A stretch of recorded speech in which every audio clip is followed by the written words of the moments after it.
let's talk about Jimmy before we forget about him, because he might be out for a little while. And he played really well yesterday. And we were talking on the phone, and you had a very interesting observation about the type of receiver that he clicks with almost instantly. Tell me what you were saying. Yeah, so if you remember going back, let's go back to Jimmy's best game of his career, the Arizona game on Thursday Night Football on Halloween.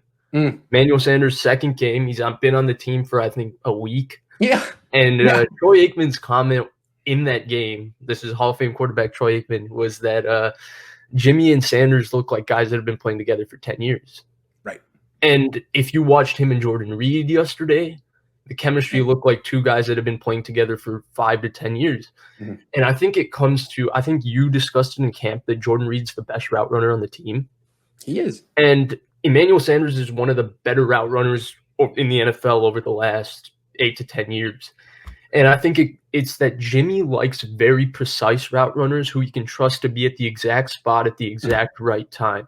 And he can look at their route and know when they're making that cut. That's the problem with Pettis. So he can anticipate accurately. Right. Right. And even with a guy like Kittle, who's phenomenal, and him and Jimmy really have a connection, I've never seen a timing out put on the outside shoulder in blanketed coverage for a touchdown and made it look that easy the way him and Jordan Reed made it look yesterday. Yeah.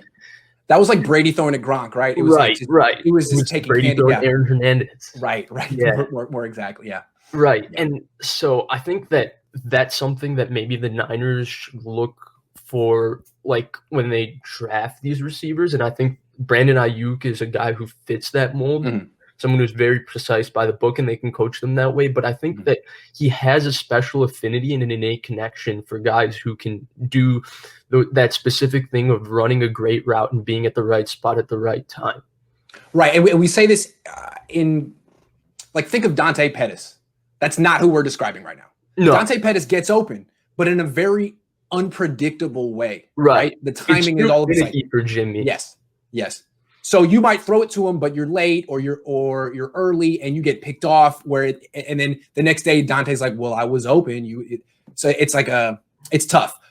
So what's interesting is now with Mullins, we may see less Jordan Reed.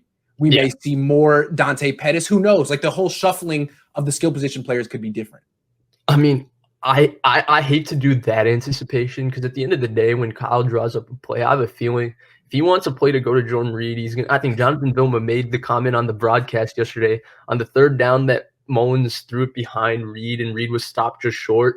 Jonathan Vilma said, "I'm telling you, Kyle probably told this guy in the headset. He said, you throw to Reed or else." Yeah. And it's because he stared down Reed and he's not comfortable throwing it to Reed maybe as much, but he had to throw that ball to Reed. So if Kyle wants someone to get the ball, they're getting the ball.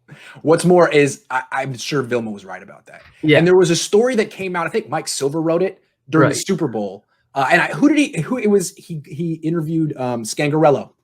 And Scangarello was talking about Mike McDaniel, and it was a Shanahan puff piece. I sent it to you. It was about Shanahan and his genius and all of that. And in that I missed it because Mike Silver's articles are 5,000 words. But yes, keep going. Right. And in that piece, he actually talks about how Shanahan drew up a play to go. I forgot the exact context, the exact words, but he drew up a play to go to a certain person. Right. Mullins threw it to a different. The gist is that Mullins threw it to a different spot. Because Mullins had noticed if he had done what Shanahan said, it would have been a pick because Talib was playing cloud coverage, yada, yada, yada. That was on Mullins read it right. That was on the second time. Okay. First time he reads it and he doesn't throw it to him, and Shanahan starts cussing out Mike McDaniel and Scangarello, who's coaching this guy, what I think was the direct quote. Who the F is coaching this guy? Who the F is coaching this guy, yeah. And then the second time, what happened was he said, "I'm going to call it again, and he better throw it where I want to throw it." And he calls it again, and this time Talib is playing off. Yeah. And if he throws the ball to where Shanahan wants it, it's going to be a pick. Yeah. And he doesn't throw it again. And Shanahan just going berserk. And then apparently, like 2 plays later, Mike McDaniel got the film or the pictures, and he goes, "Wasn't that actually a good read?"